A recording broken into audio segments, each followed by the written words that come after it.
안녕하세요. 잡시광입니다. 최근 한국의 상장 주식 열풍으로 사람들의 관심이 많습니다. SK바이오팜 상장을 기점으로 카카오게임즈, 빅히트 등 공모주 시장에 대한 관심이 커지고 있는데요. 한국보다 더 뜨거운 곳이 바로 중국의 공모주 시장입니다. 최근 중국 정부가 개인들의 주식 투자를 독려하고 나섰고 미중 갈등으로 차세대 기술 기업이 중국 증시로 발걸음을 돌리고 있기 때문입니다. 그 중심에는 중국판 나스닥을 목표로 지난해 7월 출범한 커창반이 있습니다. 전문가들은 중국 정부가 전폭적인 지지를 보내고 있어 커창반의 규모가 미국의 나스닥만큼 커질 것으로 보는 시각도 있습니다. 지난 1989년 문을 연 중국 주식시장은 30년간의 자본시장, 개방개혁의 움직임 속에 규모면에서는 큰 성장을 이뤄냈습니다. 상하이와 선전에 뿌리를 내린 중국 주식시장은 중국 과학기술주의 상장 메카, 커창반으로 대표되는 신흥시장을 구축하고 이를 통해 수많은 유망 기업들을 키워내는 등 다양한 발전을 해왔습니다. 과거 중국 시장은 외국인들에게는 투자가 허용되지 않는 폐쇄적인 시장이었는데요. 하지만 지난 2014년 홍콩과 상하이 거래소의 교차 거래를 허용하는 후강퉁 제도를 시행하면서 외국 투자자들에게 문이 열리게 됐고 그 이후 6년간 중국 주식시장은 전세계 투자자들이 주목하는 인기 투자처로 빠르게 성장했습니다. 현재 커창반 상장사는 무려 133곳으로 바이오 제약기업 28개, IT기업 28개, 전자기업 20개 등으로 사흘에 한 번씩 기업 공개가 이루어지고 있는데요. 하지만 여기서 치명적인 문제점이 있습니다. 커창반은 시장을 급속히 불리기 위해 상장 요건을 크게 낮춘 것인데요. IPO 제도를 허가제가 아닌 등록제로 실시한 것입니다. 즉 중국 정부의 상장 승인을 받을 필요가 없고 적자 기업도 상장이 가능합니다. 이렇게 아무나 막 들어오면서 상장사가 증가하고 돈이 몰리며 시가총액도 빠르게 불었습니다. 현재 커창판의 시총은 약 500조 원에 다다릅니다. 하지만 심사를 거치지 않은 등록제로 상장된 기업들이 모여있으니 부실한 느낌이 강하게 듭니다. 그런데 최근 중국의 엔트그룹이 상장을 한다며 3,200조 원대라는 역대급 최대 규모의 자원이 몰렸습니다. 엔트그룹은 중국 알리바바의 핀테크 전문 자회사이자 전세계 9억 명이 사용하고 있는 알리페이를 소유하고 있는 기업입니다. 하지만 상장을 하루 앞두고 갑자기 IPO가 취소가 되면서 많은 사람들에게 충격을 안겨주었는데요. 여기서도 중국 기업의 위험성이 다시 한번 드러나게 됩니다. 중국의 금융당국은 엔트그룹의 상장을 전격 중단한다고 밝혔습니다. 중국 정부는 엔트그룹 상장에 전 세계에 관심이 쏠린 것을 알면서도 그것을 갑자기 무산시킨 것입니다. 이유는 무엇일까요? 이번 조치는 엔트그룹 지배주주인 마윈을 겨냥했다는 관측이 유력합니다. 마윈은 지난달 24일 한 금융포럼에서 핀테크를 규제하는 중국 금융당국을 향해 낡은 방식이라고 공개적으로 비판했습니다. 마윈의 발언 후 엔트그룹 상장 중단까지 열흘밖에 걸리지 않았는데 중국의 어떤 기업도 중국 공산당과 정부 통제에서 자유롭지 않다는 것을 보여줍니다. 당이 모든 것에 우선하는 중국에서는 중국 최고의 기업가로 꼽히는 마윈도 자기 목소리를 낼 수 없는 것이죠. 이렇게 중국 당국의 심기를 거스르는 일을 하다가는 단순간에 없어져 버릴 수 있기 때문에 중국 기업들에 대한 투자는 항상 조심해야 합니다.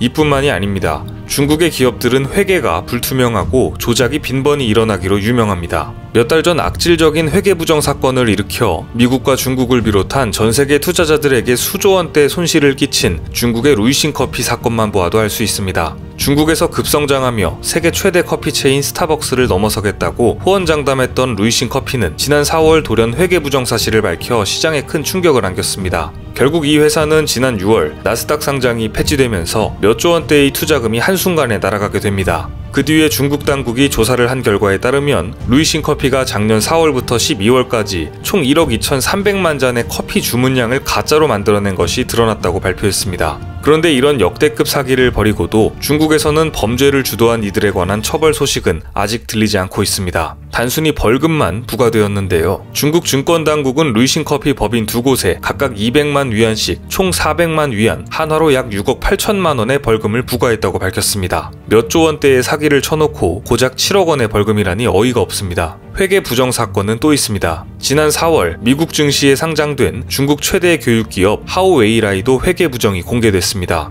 직원이 계약을 위조해 매출을 부풀린 사실이 드러난 것인데요. 정확한 수치는 공개되지 않았지만 중국 내에서 존경받는 기업이었던 하오웨이라이까지 회계 부정 사실이 밝혀지면서 중국 기업에 대한 회계, 감사 구조에 대한 신임이 바닥으로 떨어졌습니다. 또한 미국의 넷플릭스에 대항하려고 만든 중국판 넷플릭스인 아이치 역시 매출과 가입자 숫자를 부풀렸다는 의혹 의혹을 받고 있습니다. iQIY는 2019년 매출을 약 1조 3천억 원에서 약 2조 2,200억 원으로 매출을 거의 50%가량 부풀렸으며 사용자 수도 과다하게 책정된 것으로 밝혀졌습니다. 몇몇 회사들의 회계 부정이 밝혀진 것이지만 전부 중국의 회사들이라는 공통점이 있습니다. 전문가들은 중국 기업들 사이에서 공공연히 이루어진 회계 부정의 한 단면이 이번에 일부 드러난 것에 불과하다고 보고 있습니다. 또한 미국 증시에서는 중국 기업들 전체에 대한 불신이 고조되고 있으며 미국에 상장된 모든 중국 기업들의 회계를 전수조사해야 된다는 목소리도 강하게 나오고 있는데요. 심지어 중국 기업들에 대한 신뢰도가 바닥을 치는 황당한 사건도 나왔습니다.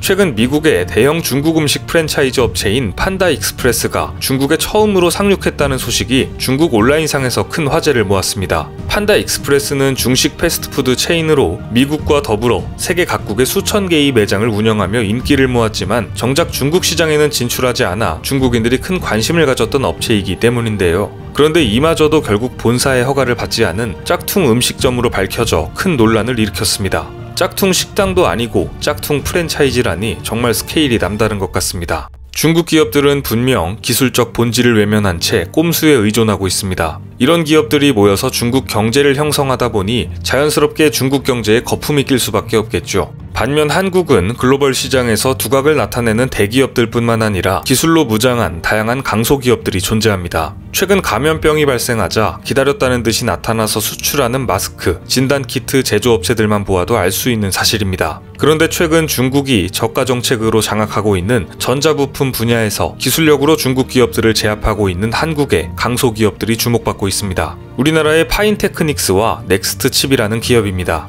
파인테크닉스는 폴더블용 힌지로, 넥스트칩은 자율주행 차량용 영상인식 반도체를 중심으로 중국 기업들을 밟고 올라서며 성과를 내고 있습니다. 파인테크닉스는 과거 피처폰 시대의 핵심 부품이었던 힌지 전문 기술을 갖고 있습니다. 그런데 스마트폰 시대가 열리면서 힌지는 불필요한 부품이 되었는데요. 하지만 삼성전자가 폴더블 폰을 내놓으며 힌지는 다시 새로운 사업 영역으로 떠올랐습니다. 수만 번 접었다 폈다 하는 폴더블 폰에서 디스플레이와 함께 제품의 내구성을 책임지는 핵심 부품으로 자리매김했기 때문입니다. 접고 펼 때마다 늘었다 줄어드는 표면 면적에 영향을 받는 힌지는 그에 따른 장력을 견딜 수 있을 만큼 강해야 합니다. 파인테크닉스는 과거 힌지 생산 노하우에 스마트폰 케이스를 만들며 갈고 닦은 금속 가공 기술을 적용하여 여러 기술적 난점을 해결했습니다. 결국 갤럭시 폴드 1, Z 플립, 갤럭시 폴드 2 등 삼성전자 폴더블 폰에 들어가는 모든 힌지를 독점 공급하게 되는 반전의 성과를 내게 됩니다. 넥스트칩도 CCTV 사업에서 중국의 저가 공세에 시달리다가 새로운 활로를 개척하고 있습니다.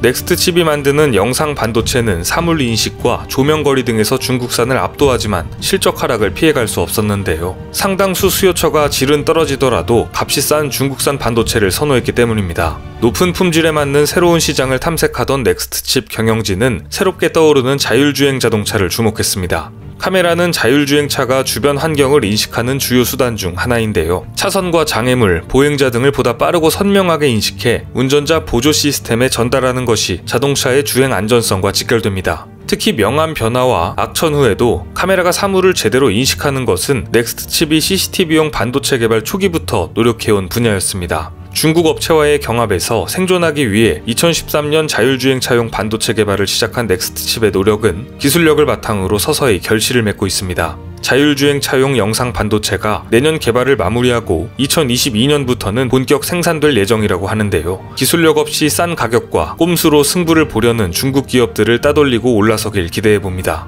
오늘 준비한 소식은 여기까지입니다. 댓글을 통한 여러분들의 많은 의견 기다리겠습니다. 많은 분들의 생각이 모였을 때 진정 가치 있는 지식이 완성될 것입니다. 시청해주셔서 감사합니다.